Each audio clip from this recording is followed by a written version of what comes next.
Good afternoon, YouTubers. It's Simon from AussieOstomy. Just bringing you an update on, what are we? We're Friday. I had my surgery on Wednesday. So I'm in till tomorrow. Sorry, I'm in tomorrow as well, and then I'm being discharged on Sunday morning. So that would make Wednesday, Thursday, Friday, Saturday, Sunday, 5 days in hospital, having my Ileostomy.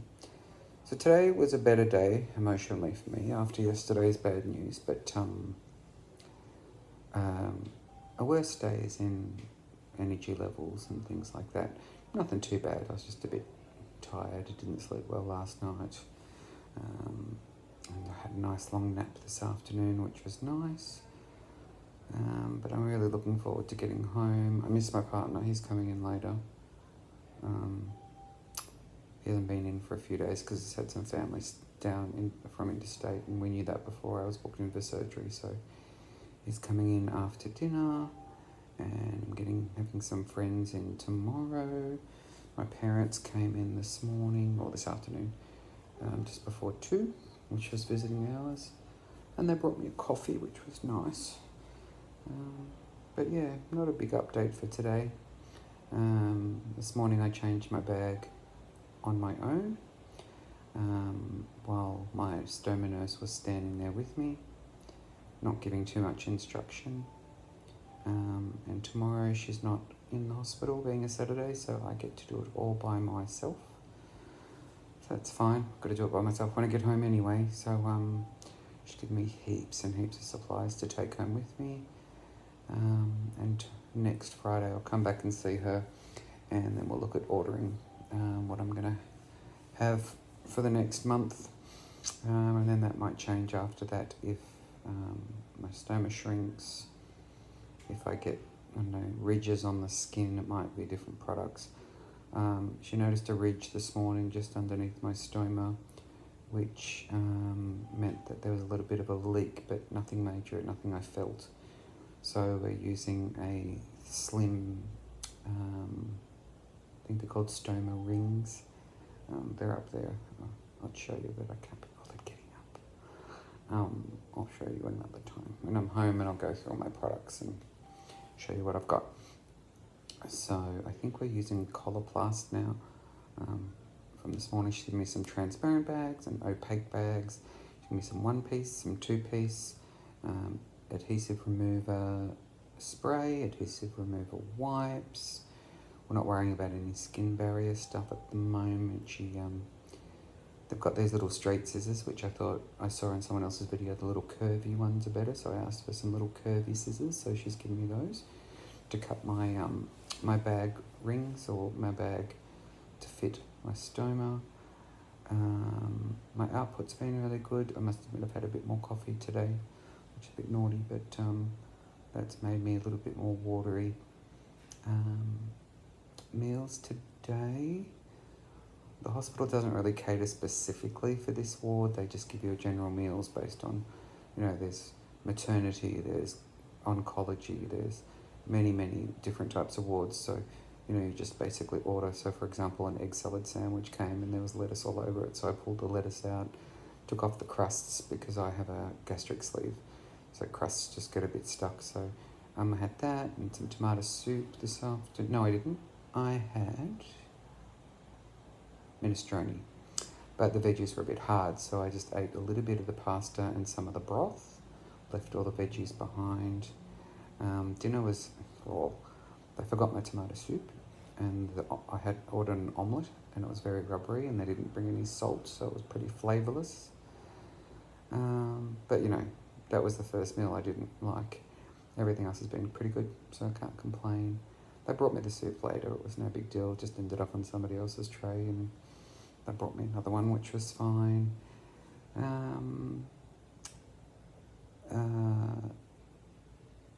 This is the 10th of January 2020. So if you look at this in the future, or if you're looking at it now, you probably know that most of Australia is on fire, bushfires, and it's pouring rain out there at the moment, so I'm pretty happy with that. Hopefully hopefully we'll get some relief for our poor firefighters and people out there that are losing their homes and animals and farms and their lives, unfortunately. So I've been a bit dopey today, as in, groggy and a little flat energy-wise, but other than that, I've been alright. What else has happened? I took out my drip thingy. Had a drip in there, that's gone. So I'm basically not hooked up to anything now, which is fantastic. Yeah, I'm just sort of watching some telly, and I thought I'd give you an update while waiting for my partner to come in. I put on Facebook, just my normal Facebook, which is all I have anyway, just a big rant really about this disease and how people assume ulcerative colitis, it's just like IBS, just you got to watch what you eat, or go vegan, or go this or go that. We're all so pissed off hearing that shit, you know what I mean? I know that you know what I mean. Nobody knows this disease unless you have this disease.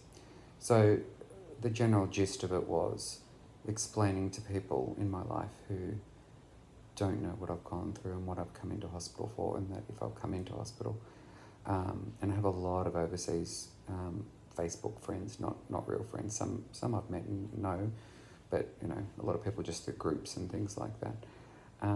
Very, very supportive. I've heard on ulcerative colitis groups, partners leaving sufferers because they can't handle their disease. Fuck off. Can't handle life, obviously, but anyway, and these poor people not only have to live with this disease, and they lose even if it wasn't a great support system, at least it would have been a small support system. Then there's the sufferers that have, like me, I've not contemplated suicide in any way, but my really, really, really bad days, I've just thought to myself, you know what, if I don't wake up in the morning, I can't go on like this. So we've all had those thoughts, and we get over them, of course, but during our really bad moments, it's really, really hard. I'm having to have my plumbing rearranged so it all comes out in a bag. Not the most attractive thing, but we've got lives to live. We have to do what we can to make sure that we live them to the fullest. And with none of my medications working, from my previous video, where it started as proctitis just in the rectum, it's now damaged my colon because nothing was working, and I now have what's called host pipe colon, which is basically made my colon all rigid and stiff and all uneven, and it's just a big mess. So one day I might have to have it out. I had a discussion with my doctor about leaving my rectum, obviously for me and my life and being gay and stuff. So that's definitely something he will do if the need be, is to remove the colon. I'll probably give myself a year and see how I'm feeling, maybe 2, and decide from then. Then if we do leave if we do leave my rectum and that's all that's left, apart from the small intestine, then they'll just monitor that for any cancer. And if cancer does appear, obviously they'll have to remove that as well, and blah, blah, blah. So, but with yearly colonoscopies, people who have a stoma would already know this, but if your plumbing is normal, as in unaltered, we have to have a colonoscopy and do the prep the day before and all that disgusting fluid that we have to drink. When you have an ileostomy, you don't do any prep because the colon's clean, it's empty, there's nothing there. So you just fast from the morning or the night before or whatever it is, and you just come into hospital and have your colonoscopy. No prep. Yay. So that's probably one of the few good sides. Obviously more than a few. Obviously I'll be having a life and living healthy, but it's certainly a bonus not to have to worry about prep and stuff like that. So I've ranted a fair bit. I'm really looking forward to getting home, getting into my bed, seeing my puppy and my pussycat, and yeah, just being in my own space and out of hospital. Great hospital to be in. You know, will have been here 5 days, and you know, good hospital to be in for a long period of time, but still, it's hospital. And I want to go home.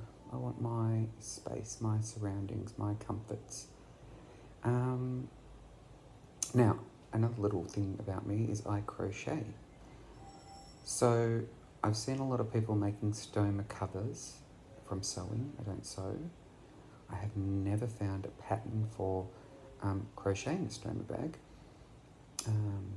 So I'm going to try and see if I can create something, but it's probably not going to be all that pretty, but at least it'll give me a cover until I get a wrap or a belt or stoma, whatever. Because, you know, if it does peep out the bottom of your pants, and it's a clear bag, certainly for the first few weeks, I don't want people seeing that. And I don't necessarily like it tucked in my pants. And I've got to work this out because I feel it just comes up the top and it doesn't sink down to the end of the bag, and I have to keep putting my hand in and sort of putting my output down. So anyway, I'll see what I can do about that, and if I do work out a pattern, I might show it off on one of my videos in the future. Yeah, something I'll just have to look at and see if I can work something out, because I don't sew and I don't know anyone who does sew, and I think they're too expensive to buy. And I did buy two and they were $15, and they were completely closed at the bottom, so it makes emptying really difficult. So I'm not sure I'm happy with those. I might unpick the stitching at the bottom and then just hand sew the edge so it doesn't fray, or glue it or something like that, and then I can just put a bit of Velcro or something on it and just amend it. That's a possibility, but anyway, we'll see. So I've gone 12 minutes and I've ranted and rambled and all that sort of stuff for long enough. So I will say good night, goodbye, good evening. What is it? Take my class of 7 p.m. on Friday evening, and yeah, my partner should be here soon, so I'm getting a bit lonely, but have a good night. Talk to you soon. Bye.